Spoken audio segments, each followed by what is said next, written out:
Ash-shahid har bir narsaga hozir u nozir, barchaga shohidlik beruvchi. Ash-shahid mahluqotlar qayerda bo'lsa ham Alloh taolo ularni kuzatib turadi degan ma'nodadir. Alloh mahluqlarga jon tomirdan ham yaqindir. Alloh mahluqotlarini mukammal ihota qilish bilan shohiddir. O'sha komillik bilish, ko'rish, tadbir qilish, qudrat orqali namoyon bo'ladi. Agar harakatlansang, u zot ko'radi. Agar gapirsang, u zot eshitadi. Agar biror narsani qalbingda yashirsang, u zot bilib turadi. Agar qimirlasang, u zot ko'rib turadi. Ash-shahidning Alloh taolo o'ziga tanholikni va adolatni guvoh qilgan degan ma'nosi ham bor. Alloh adolat ila turib albatta o'zidan o'zga iloh yo'qligiga shohidlik beradi. Oli Imron surasi 18-oyat.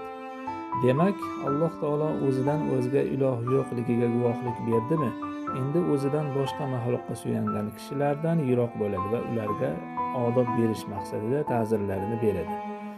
Rasululloh sallallohu alayhi vasallamning sahobalari ham Hunayn g'azotida Allohga suyanmasdan sonlari ko'pligiga suyanishganida ta'zirlarini bergan edi.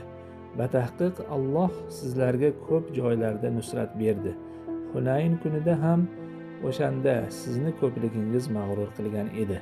Bas sizga hech foyda bermadi va keng yer sizga torlik qilib qoldi. So'ngra ortga qarab qochdingiz. Tavba surasi 25-oyat.